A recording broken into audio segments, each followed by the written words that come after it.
Hello दोस्तों, यथार्थ Hindi education classes में आप सभी का स्वागत है। तो आज की क्लास में हम पढ़ेंगे हिंदी भाषा और उसके विकास के संबंध में विस्तार से, जो कि आपके लिए काफ़ी इम्पोर्टेंट होगा। तो चलिए स्टार्ट करते हैं अपनी आज की क्लास को। तो देखिए, विश्व की भाषाओं की संख्या को लेकर विद्वान विभक्त हैं। ठीक है, विश्व की जो भाषाएं हैं उनको लेकर सभी विद्वानों के अलग अलग मत हैं, विद्वान विभक्त हैं। और वर्तमान में विश्व में 6000 से अधिक भाषाएं बोली जाती हैं। तो अगर इस समय की बात की जाए तो विश्व में 6000 से अधिक भाषाएं बोली जाती हैं। और संसार की सभी भाषाओं का अध्ययन दो प्रकार के वर्गीकरण के तहत किया जाता है। तो ये वर्गीकरण क्या है? एक तो है आकृतिमूलक वर्गीकरण और दूसरा है पारिवारिक वर्गीकरण। इन भाषाओं का जो संसार में भाषाएं हैं इनका वर्गीकरण दो आधार पर किया जा रहा है। एक है आकृतिमूलक वर्गीकरण और दूसरा है पारिवारिक वर्गीकरण। तो आकृतिमूलक वर्गीकरण और पारिवारिक वर्गीकरण, इनमें है क्या? पहला है तो इनका आधार है, नाम है और उल्लेख्य बिंदु है कि जिसके आधार पर इनका वर्गीकरण किया गया है। आकृतिमूलक वर्गीकरण में है रचना तत्व, वाक्य और पद रचना। ठीक है, आकृतिमूलक वर्गीकरण में क्या है? रचना तत्व में वाक्य और पद रचना है। और रूपात्मक वर्गीकरण, इसके जो अन्य नाम हैं वह है रूपात्मक वर्गीकरण, रचनात्मक वर्गीकरण, व्याकरणिक वर्गीकरण, वाक्यात्मक वर्गीकरण, पदात्मक वर्गीकरण और पदाश्रित वर्गीकरण। तो विश्व की भाषाओं का आकृतिमूलक वर्गीकरण सबसे पहले प्रोफेसर स्लेगन ने किया था। जब इनका सब आकृतिमूलक वर्गीकरण किया गया तो सबसे पहले किया गया था यह प्रोफेसर स्लेगन के द्वारा। ठीक है, विश्व की भाषाओं का आकृतिमूलक वर्गीकरण सबसे पहले किया गया था प्रोफेसर स्लेगन के द्वारा। तो आकृतिमूलक वर्गीकरण में भाषा के दो भाग किए जाते हैं और दो भाग कहलाते हैं योगात्मक भाषा और योगात्मक भाषा। जो आकृतिमूलक वर्गीकरण होता है उसमें भाषा के दो भाग किए जाते हैं, योगात्मक भाषा और योगात्मक भाषा। और यह वर्गीकरण सबसे पहले किया गया था प्रोफेसर स्लेगन के द्वारा। विश्व की भाषाओं का आकृतिमूलक वर्गीकरण सबसे पहले किया गया था प्रोफेसर स्लेगन के द्वारा। फिर आते हैं पारिवारिक वर्गीकरण में।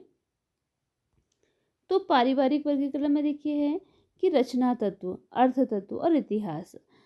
जैसे वंशात्मक वर्गीकरण, वंशानुक्रमिक वर्गीकरण, कुलात्मक या ऐतिहासिक वर्गीकरण। तो पारिवारिक वर्गीकरण में निम्न 6 बातों के आधार, जो 6 बात थे जिसको आधार बनाया गया था।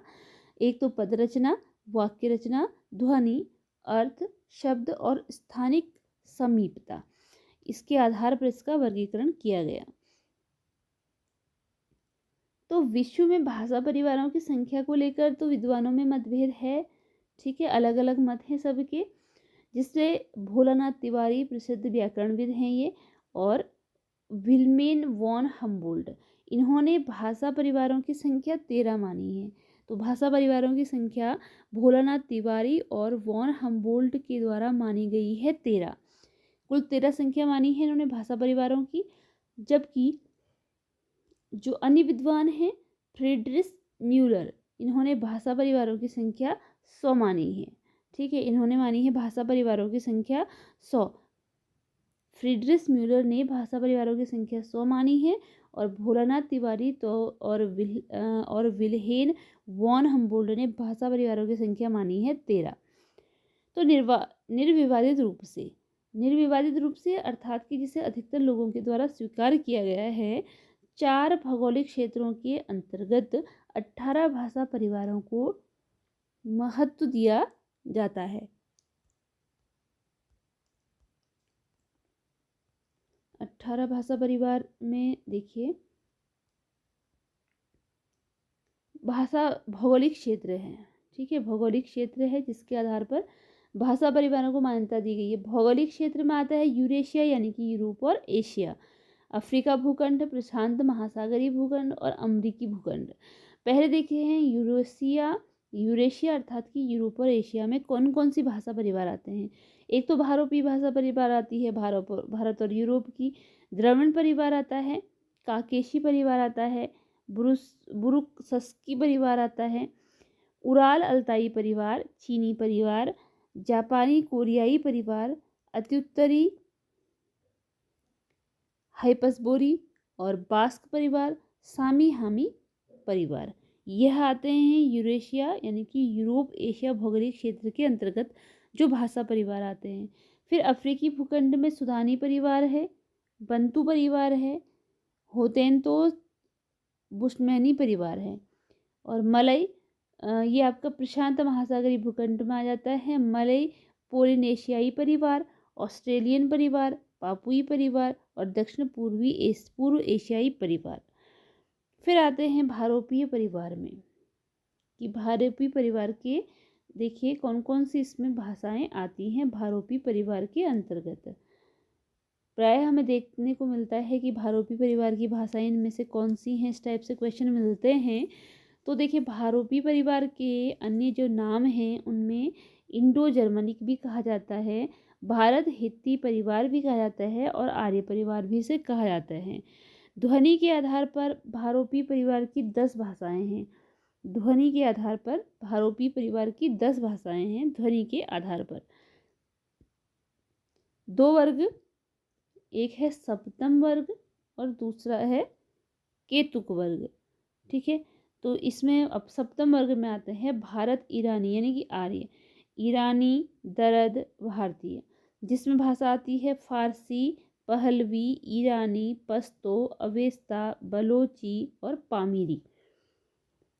तो बाल्टो स्लाविक, महारूसी, यूक्राइनी, चेक, स्लोवाक, बुल्गारी, पोली, सर्बो, क्रोती, स्लोवेली, वेनी और अर्मीनी। फिर आता है अल्बाई इलीरियन परिवार। ये भाषाएं आती हैं, मतलब कि इस परिवार में आती हैं, ये भारोपीय भाषा परिवार के अंतर्गत आ जाती हैं ये वाली भाषाएं। केतुक वर्ग में जो आएंगी जर्मनिक यानी कि जर्मन, हालांकि ये भारोपीय परिवार की ही भाषाएं हैं लेकिन इनका वर्ग कर दिया गया है सप्तम वर्ग और ये केतुक वर्ग में। तो जर्मनिक जर्मन, अंग्रेजी, डच, फ्लेमी, आइसलैंडी और डेनी, नाइवेई, स्वीडी। Celtic, Irish, Scotch, Gaelic, Welsh, Britain, Breton, Cornish. फिर है ग्रीक, हेलेनिक, तोखारी, हितों यानी कि हिटाइट और इटालिक यानी कि रोमानी। फिर इतालवी, फ्रांसीसी, स्पेनी, पुर्तगाली और रोमन। यह सारी भाषाएं आती हैं आपकी भारोपीय भाषा परिवार के अंतर्गत।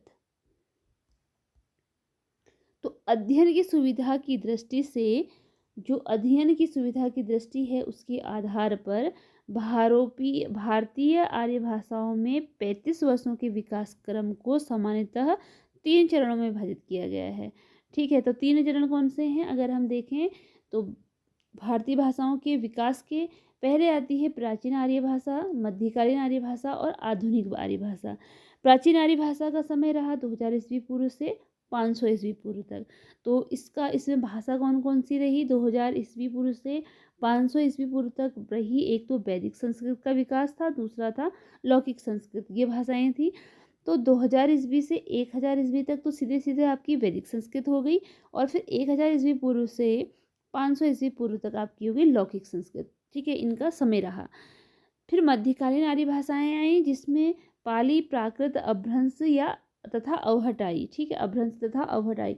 तो देखिए भाषा का विकास क्रम भी इसी प्रकार होता है। कभी कभी क्वेश्चन इस प्रकार आता है तो पहले आएगी संस्कृत, फिर आती है पाली, फिर प्राकृत, अपभ्रंश और अवहट, ऐसे आता है। ठीक है, भाषाओं का अगर विकास क्रम देखा जाए तो कभी कभी क्रम में लगाने के लिए आ जाता है कि किस प्रकार यह विकास का क्रम रहा। तो अब देखिए पाली है, दूसरी जो मध्यकालीन आर्य भाषाएं हैं उसमें पाली हुआ, फिर प्राकृत, अपभ्रंश और अवहट। तो पाली का समय यहाँ आपने देखा 1000 ईस्वी पूर्व से 2000 ईस्वी पूर्व से 1000 ईस्वी और फिर 1000 ईस्वी से 500 ईस्वी पूर्व तक का जो समय रहा था। फिर तो दूसरे वाले में जब पाली, प्राकृत, अपभ्रंश आया तो इसमें क्या हो गया कि 500 ईस्वी पूर्व से 1 ईस्वी, फिर 1 ईस्वी से 500 ईस्वी और फिर 500 ईस्वी से 1000 ईस्वी, इनमें 5-5 का गैप आप कर लेंगे। तो यह इनकी भाषाओं का विकास क्रम रहा। अपभ्रंश और अवहट इन दोनों का जो समय रहा वो एक ही रहा, ठीक है। 500 से 1000 ईस्वी के बीच का माना जाता है, क्योंकि इस समय में अपभ्रंश में भी रचनाएं हुई थी और अवहट में भी रचनाएं हुई थी। उसके बाद आ जाते हैं आधुनिक आर्य भाषाओं में। आधुनिक आर्य भाषा में आती है जैसे हिंदी, बंगला, उड़िया, मराठी, गुजराती, पंजाबी, सिंधी। तो इनका समय 1000 ईस्वी से अब तक का माना जाता है, क्योंकि इसमें अभी तक रचनाएं चलती रहती है। तो 1000 ईस्वी से अब तक इनमें रचनाएं हो रही हैं, तो इसलिए अब तक का इसमें समय माना गया। तो अब देखिए इसमें क्या रहा आपका, प्राचीन आर्य भाषा रही, मध्यकालीन आर्य भाषा रही। पहले आती है प्राचीन आर्य भाषा, फिर मध्यकालीन आर्य भाषा, फिर आधुनिक आर्य भाषा। और समय भी दिया गया है 2000 ईस्वी से, ईस्वी पूर्व से 500 ईस्वी पूर्व। इसमें ध्यान देना है कि यहाँ पर ईस्वी पूर्व और उसके बाद नीचे वाले में ईस्वी पूर्व से ईस्वी है, ठीक है। ईस्वी पूर्व से पहले वाले में ईस्वी पूर्व, जबकि यहाँ पर केवल ईस्वी है। तो इस बात का भी आप ध्यान देंगे कि समय कब से कब तक कौन सा रहा। भारत में भाषा का प्राचीन रूप संस्कृत है और भाषिक विशेषता के आधार पर इसे दो भागों में विभाजित किया गया है। वो किया गया वैदिक संस्कृत और लौकिक संस्कृत में। वैदिक भाषा में वैदिक संस्कृत को वैदिकी, वैदिक छंद, छांदस, प्राकृतिक संस्कृत के नाम से भी जाना जाता है। जो वैदिक संस्कृत है इसको वैदिकी, वैदिक, छंदस, छांदस और प्राचीन संस्कृत के नाम से भी जाना जाता है। तो संहिता देखिए, वैदिक साहित्य में संहिता होती थी एक, तो जिससे ऋक् संहिता, यजु संहिता, साम संहिता और अथर्व संहिता। फिर ब्राह्मण होते थे, ब्राह्मण में कर्मकांड की व्याख्या की गई थी। तो हर संहिता के अलग अलग ब्राह्मण ग्रंथ थे। जैसे ऋग्वेद का जो था वह ब्राह्मण ग्रंथ था ऐतरेय ब्राह्मण। सामवेद का ब्राह्मण ग्रंथ था तांडव या फिर पंचविंश ब्राह्मण, सामवेद का यह था। और जो शुक्ल यजुर्वेद का था सतपथ ब्राह्मण था। शुक्ल यजुर्वेद का जो ब्राह्मण था उसका नाम था सतपथ ब्राह्मण, और कृष्ण यजुर्वेद के ब्राह्मण ग्रंथ का नाम था तैत्तिरीय ब्राह्मण ग्रंथ। इस प्रकार जो ये ब्राह्मण ग्रंथ थे, ब्राह्मण थे, इनके वेदों के ब्राह्मण थे। अगला है उपनिषद। उपनिषद में ब्राह्मण ग्रंथों का जो अंतिम भाग था वह था उपनिषद, ठीक है। ब्राह्मण ग्रंथों का अंतिम भाग था यह। तो इनकी संख्या 108 है, जिनमें से 12 उपनिषद के नाम आपको यहाँ पर दिए गए हैं जो कि मुख्य हैं। जैसे ईश, केन, कठ, प्रश्न, बृहदारण्य, ऐतरेय, छांदोग्य, तैत्तिरीय, मुंडक, मांडुक्य, कौशितकी और श्वेता श्वेतर। यह इसके जो 108 उपनिषद हैं उनमें से 12 जो मुख्य उपनिषद हैं उनके नाम आपको दिए गए हैं। तो उपनिषदों में वैदिक मनीषियों का परमार्थिक चिंतन निहित है। ऋक् संहिता इसमें सबसे महत्वपूर्ण मानी गई है। ऋक् संहिता सबसे महत्वपूर्ण मानी जाती है। तो ऋक् संहिता का जो ब्राह्मण ग्रंथ है वह क्या था, ऋग्वेद का ऐतरेय ब्राह्मण। फिर देखिए कि इस भाषा में वेद, वेदांग, आरण्यक लिखे गए। और वैदिक भाषा में कुल 52 ध्वनियाँ, जिसमें कि 13 स्वर और 39 व्यंजन का प्रयोग होता था। तो वैदिक भाषा में क्वेश्चन है कि वैदिक भाषा में ध्वनियाँ कितनी थी, तो वह थी 12, ठीक है। और 13 स्वर थे जिसमें 39 व्यंजन थे, इनका प्रयोग होता था। तो इस प्राचीन भाषा में 3 लिंग, 3 वचन, 8 कारकों का उल्लेख होता है। 3 लिंग, 3 वचन और 8 कारकों का इसमें उल्लेख होता है। फिर डॉक्टर हरदेव बाहरी वैदिक स्वरों की संख्या 14 मानते हैं। जैसे यहाँ पर आप देख रहे हैं वैदिक स्वरों की संख्या 13 मानी गई है। अगर किसी लेखक विशेष के आधार पर पूछा जाता है, जैसे डॉक्टर हरदेव बिहारी ने वैदिक स्वरों की संख्या कितनी मानी है, तब आंसर 14 होगा। लेकिन जब जनरल क्वेश्चन होगा कि वैदिक भाषा में स्वरों की संख्या कितनी थी, तब इसका आंसर 13 होगा। बट किसी लेखक के अनुसार जब पूछा जाएगा तो इसका आंसर 14 हो जाएगा, क्योंकि अभी यहाँ पर हरदेव बाहरी के अनुसार पूछा गया है। फिर है देखिए लौकिक भाषा। लौकिक भाषा में वैदिक संस्कृत के 3 रूप हैं। जो लौकिक भाषा थे इसमें वैदिक संस्कृत के 3 रूप, एक तो पश्चिमोत्तरी, मध्यवर्ती और पूर्वी। तो लौकिक संस्कृत पश्चिमोत्तरी बोली पर आधारित थी। जो लौकिक संस्कृत थी वह आधारित थी पश्चिमोत्तरी बोली पर। उस समय की प्रमाणिक भाषा पश्चिमोत्तरी बोली मानी जाती थी।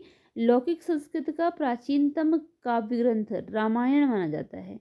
तो लौकिक संस्कृत का सबसे प्राचीनतम जो काव्य ग्रंथ माना गया है रामायण माना जाता है, जिसके जो रचयिता हैं वह है महर्षि वाल्मीकि।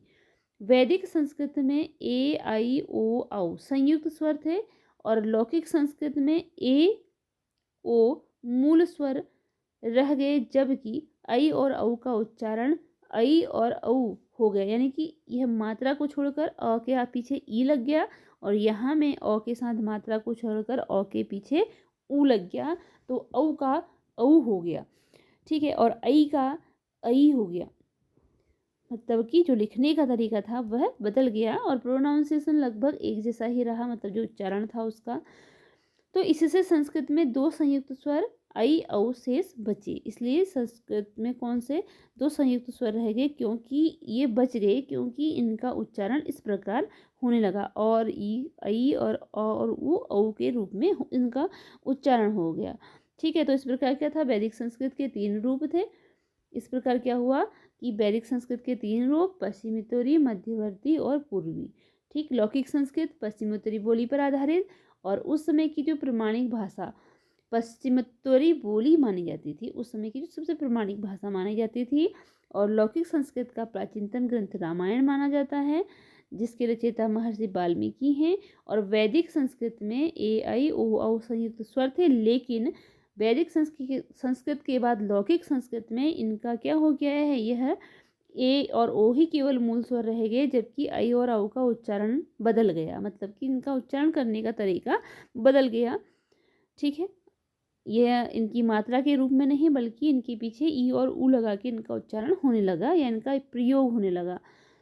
फिर वैदिक संस्कृत में केवल अनुस्वार ही शुद्ध नासिक्य था। अब वैदिक संस्कृत में केवल अनुस्वार ही शुद्ध नासिक्य था और संस्कृत में यह अनुस्वार अंग और अनुनासिक, जो कि इस प्रकार की मात्रा से आता है, के रूप में विभाजित हो गया। तो संस्कृत में जो यह था कि जब हम देखते हैं, जैसे जैसे हमने देखा कंबल, कंबल, और इसके ऊपर जो ऊपर की बिंदी आई है, ये क्या है, अनुस्वार है। और अनुनासिक क्या है, जो ये आपका चंद्र बिंदु होता है। जैसे हमने लिखा चांद, तो ये बिंदु आया, ये अनुनासिक इसके रूप में विभाजित हो गया था। फिर है भाषा विकास में वैदिक संस्कृत के बाद की जो अवस्था थी वो लौकिक संस्कृत की है। ठीक है, भाषा विकास में अभी हमने पढ़ा था, पहले वैदिक संस्कृत पढ़ा था, जो कि वैदिक संस्कृत का जो समय रहा था 2000 ईस्वी पूर्व से 500 ईस्वी पूर्व तक, मतलब पूरा सब वैदिक पूरा प्राचीन आर्य भाषा का काल रहा, जिसमें वैदिक संस्कृत का 2000 ईस्वी पूर्व से कब तक रहा था, 1000 ईस्वी पूर्व तक रहा था, 2000 ईस्वी पूर्व से 1000 ईस्वी पूर्व तक रहा था। और उसके बाद लौकिक संस्कृत आई थी, जिसका समय 1000 ईस्वी पूर्व से 500 ईस्वी पूर्व तक रहा था। ठीक है, तो अभी हम बात कर रहे हैं यहाँ पर कि वैदिक संस्कृत के बाद की जो अवस्था थी वो लौकिक संस्कृत की थी। तो इस भाषा को संस्कृत या क्लासिक संस्कृत भी कहा जाता था। उस समय जो लौकिक संस्कृत थी, इसे संस्कृत को संस्कृत या फिर क्लासिक संस्कृत कहा जाने लगा था। और लौकिक भाषा का भाषी विवेचन सर्वप्रथम पाणिनिकृत अष्टाध्यायी में मिलता है। अब देखिए, जो ये लौकिक भाषा है, अर्थात कि जिसे कि संस्कृत भाषा कहा गया, इस लौकिक भाषा का सबसे पहले लौकिक भाषा का जो भाषिक विवेचन हमें मिलेगा वह मिलता है पाणिनिकृत अष्टाध्यायी में।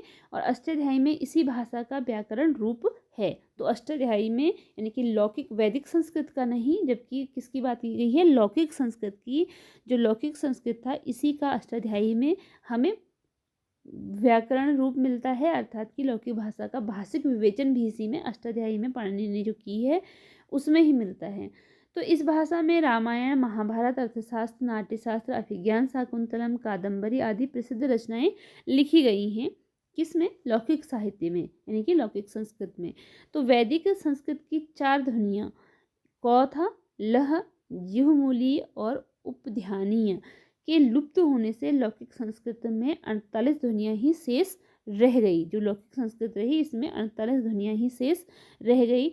विदित है कि इस काल में संस्कृत भाषा का स्पष्ट व्याकरण मिलना शुद्ध हो जाता है।